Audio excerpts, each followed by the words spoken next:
sometimes Democrats, but now sharply breaking for Democrats. And how does Trump get these people back? It's unclear. You go to Philadelphia suburbs and do daycare.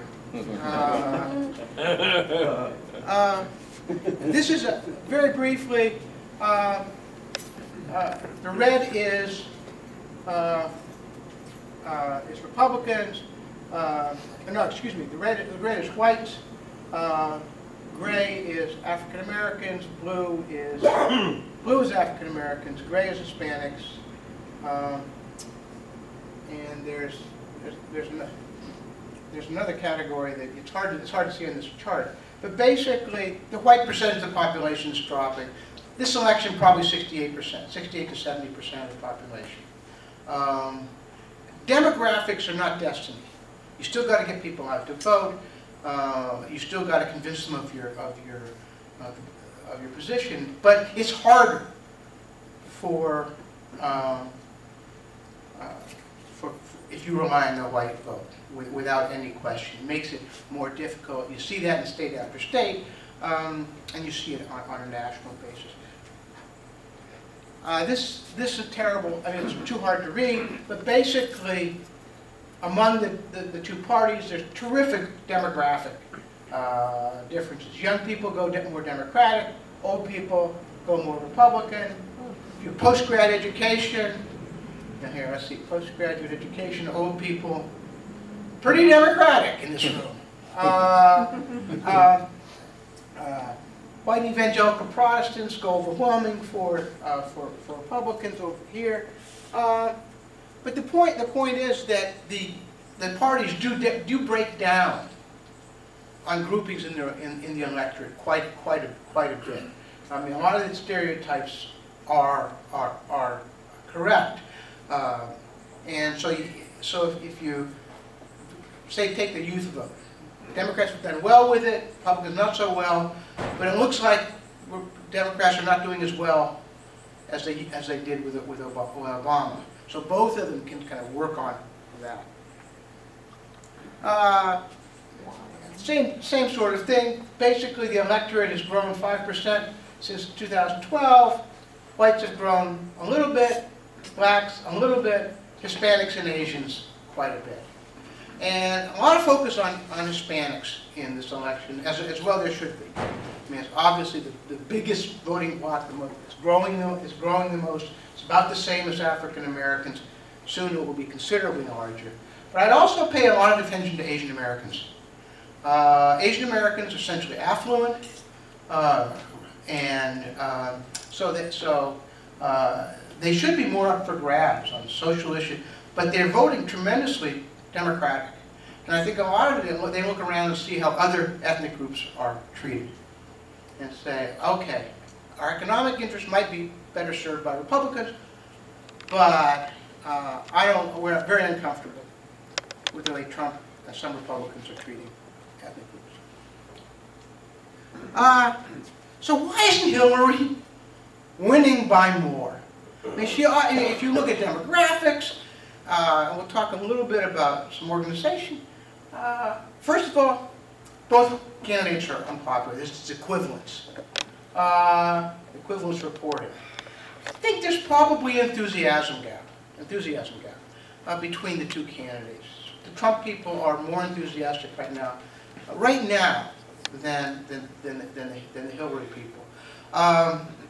Even with all these, I still scratch my head and say, what country am I living in? So I mean, I don't want, but I don't completely believe polls, but I don't disbelieve them either. Or is this a new model? Is this something that is different? So we've got an experiment going on here. Trump spent very little money in the primaries and won. He got a lot of attention. He played the celebrity card very well, but very modest amount of money. Who knows how much of his own money he's put in? I mean, what we know is that he says, I'll give you this, I'll give you that. You take away all the facade, and you find out he didn't actually give you any money. He actually gave you someone else's money, and he made money doing it. All the political pros just shake their heads at the Trump organization or lack thereof. It's staggering. Hillary Clinton has a huge organization. She's inherited the Obama organization to a point. They have tremendous data. Trump has very little of that. Much less advertising so far. And I keep coming back to facts, but Trump is not bound to facts. He gets called on them or doesn't get called, it doesn't seem to matter. Huge, tremendous, the word huge is, you can't say it without being ironic in this election. But yesterday, 2 days ago, this tremendous story from the Washington Post by David Fahrenthold about the Trump Foundation. And, you know, if you had to read one story this week, if you haven't read that story, just go to Washington Post, David Fahrenthold, Trump Foundation. It's spectacularly good. Basically, Trump plays everybody as for fools. Doesn't give any money to his foundation, gets money into it, and then gives it out and claims it as his own.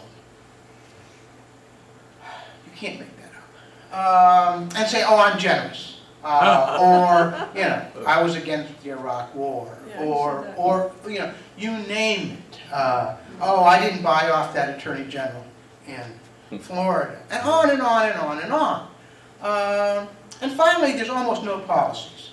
The wall is not a policy. The wall may be a metaphor. It may be something that came out of the Onion. I don't know. And the Mexicans will pay for it. I mean, geez. So, even yesterday with the child care, it wasn't a real policy if you can't find some way to pay for it. So, this doesn't seem to matter. So, in a sense, this is a campaign that doesn't resemble any other. I mean, putting together the demographic, the state-by-state stuff, you know, we can do that analysis, but it certainly is different. So finally, last slide.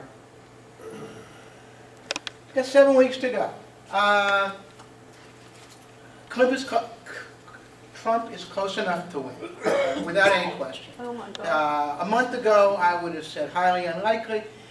The betting sites are still 70, 75, 77%, 75 I think, in saying that Clinton will win.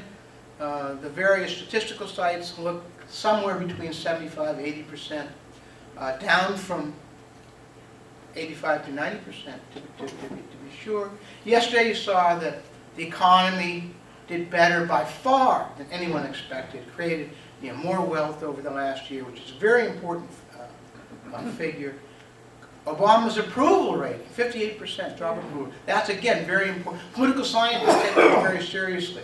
In an ordinary election, great economy numbers, decent job numbers, and great approval ratings would say, oh, this is really good news for Hillary. It's unclear that this matters. On the other hand, there's no question that the get out the vote operation with Hillary Clinton, the Democrats, much more sophisticated and much more substantial. So they will probably do a better job at getting people out to vote. Republicans, on the other hand, may have more enthusiasm. So we haven't even talked about third parties, the libertarians, sort of a safe place for Republicans to go. A handful of Democrats, but mostly Republicans. Whether turnout will be, how high that will be. You've got debates. I think a month ago, 6 weeks ago, I would have said debates probably don't matter much. I'd say the first debate may well be one of the most watched debates in American history. I think it's significant, and you've got the theatrical value of Trump. Will Hillary collapse the podium? I mean, on and on and on. The fact that I'm even saying that is, there are a bunch of imponderables. I think if you step back a little bit, absent any great changes, Hillary wins 2 or 3 percentage points, maybe. Maybe wins 300 electoral votes, 310. But I think that's saying, you know, absent major change. And this is a campaign in which the unusual and the sometimes wacky has prevailed.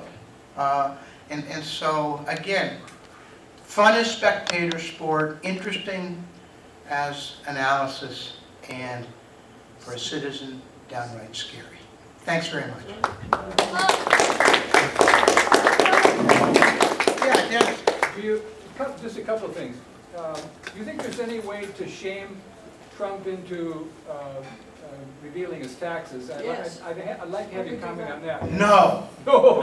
I think there is so much crap in his taxes. Yeah. Yes. It's complex, If he so does you'd it. see various tax avoidance schemes, the extent of his investment in foreign countries.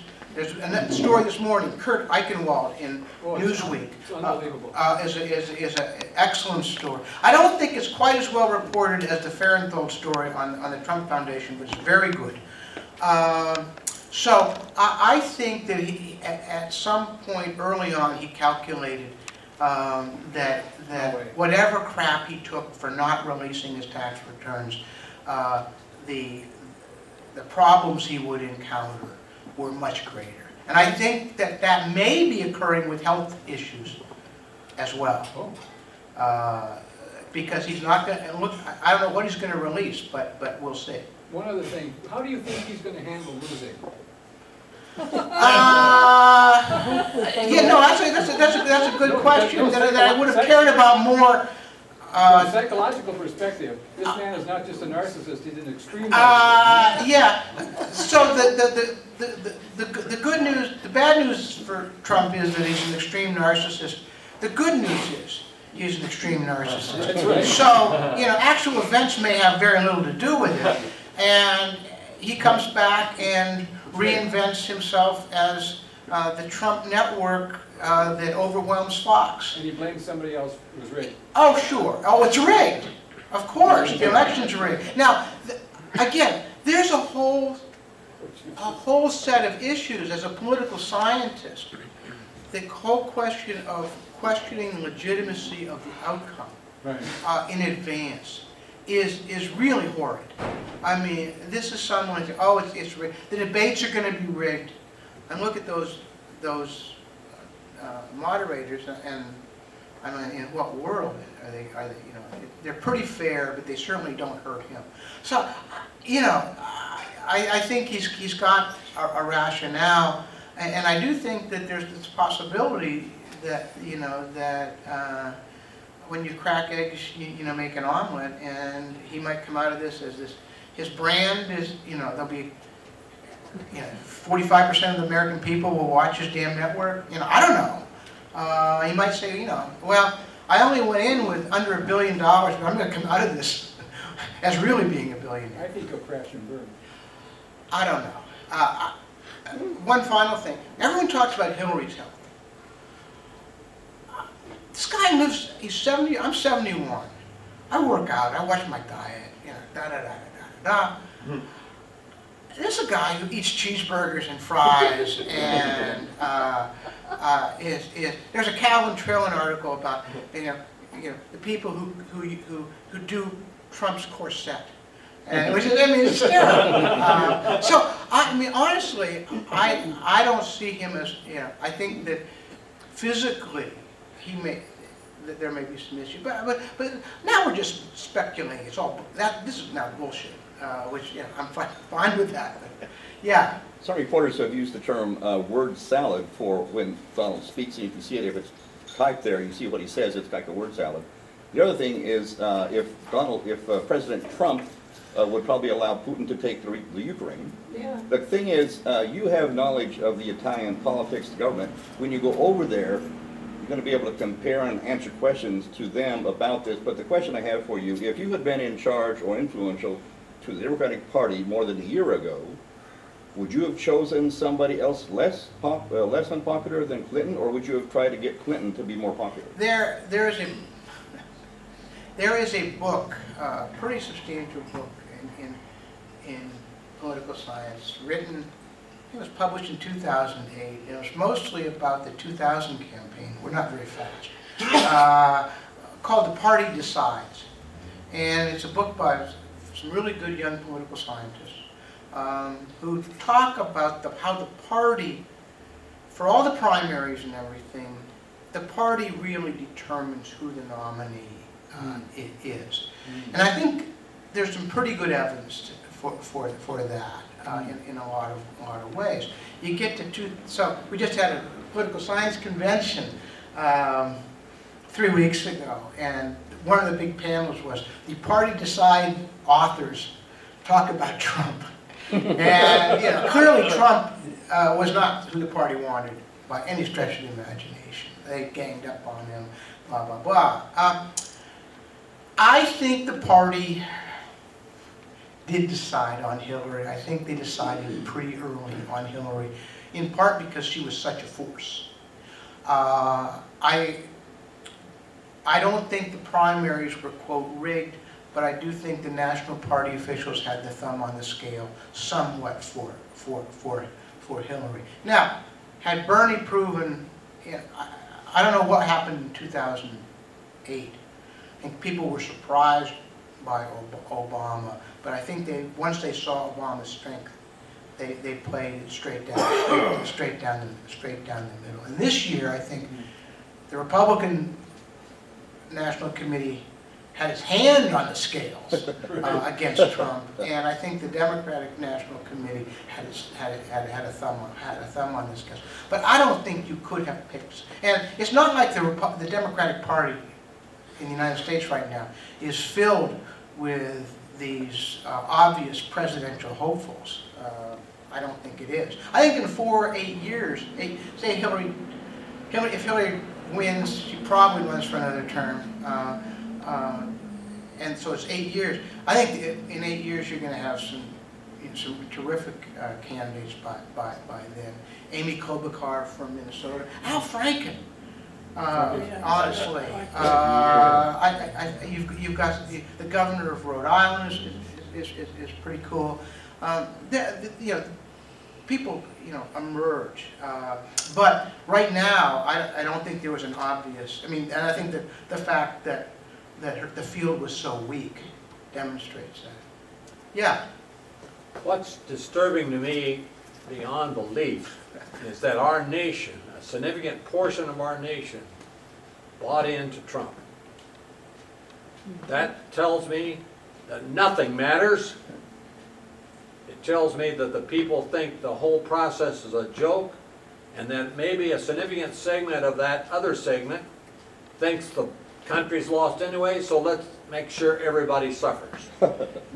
Yeah, that seems a little rational to me. But I think there are two things at work here that relate to each other and sometimes reinforce them. One is, and this is no mystery to political scientists, people don't know much. Objectively, they don't know a lot.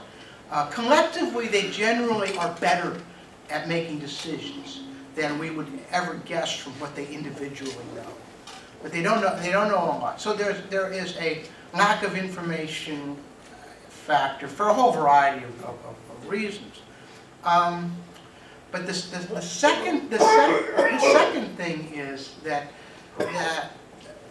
it feeds back into for one reason or another, a distrust of institutions, which is really profound. The Congress is down at 13% approval rating, and you wonder, who the hell are those 13%? The Supreme Court the Supreme Court's always been high. It's gone down. The media have gone way down.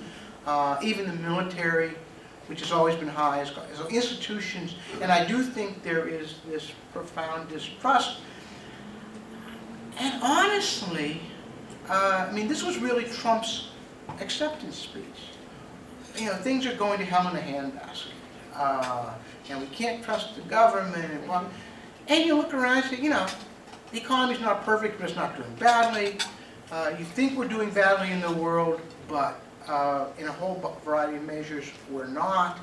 We've made some mistakes. We take some things back. But I do think that the interpretation of stuff is way worse than the way things are. So you've got unemployment of 4.9%. It's been reduced by half in the Obama administration. They can argue about it, measuring unemployment. But most people think unemployment's gone up. Most people think we're in a recession or in just pure stagnation. And by some measures, we are stagnating. But we're not in a recession. And on and on. We're losing power in the world. And economically, the dollar is strong, on and on and on. So I think the combination of not knowing very much and then feeling that things aren't going well is, yeah. Well, you agree with a distinguished lawyer in one of the communities I served. He saw my puzzlement about our politics in this country, and he said, Phil, you need to reassure yourself. The nitwits on both sides will cancel each other out, and the 20% of us that know something are the difference, so we get guided right. That has been the traditional perspective that V. O'Keefe, one of the fathers of modern political science, over 50 years, voters are not fools. And there are fools on both sides, but people in the middle. Again, the Trump experience is something to an experiment. And this goes back to Trump accepting defeat. What happens, I'm not so much worried about Trump. He'll be up in Trump Tower or Taj Mahal or whatever the hell he is. But what about those 40% of the people who, do they, what's their reaction? Will we end up with 3 parties? Probably not, because tell me where the third party is going to fit. Again, that's another whole other talk. But very briefly, there's so much structural bias toward 2 parties in this country. Winner-take-all elections, number 1. How to get on it's really hard to get on the ballot. The Libertarians have done a pretty good job, very good job this year. Even Jill Stein has, who I have moderate respect for Libertarians, almost none for Jill Stein. But she has gotten on the ballot. So she's overcome that. Basically, we've had a 2-party system since the 1830s with the Whigs and the Democrats. The Republicans replaced the Whigs in the 1850s, and since then we've had almost 200 years of a 2-party system. And the Republicans and Democrats have proven unbelievably resilient in reforming themselves. Goldwater gets killed. 4 years later, Nixon wins. Staggering. George McGovern loses virtually every state. 4 years later, Jimmy Carter ekes out of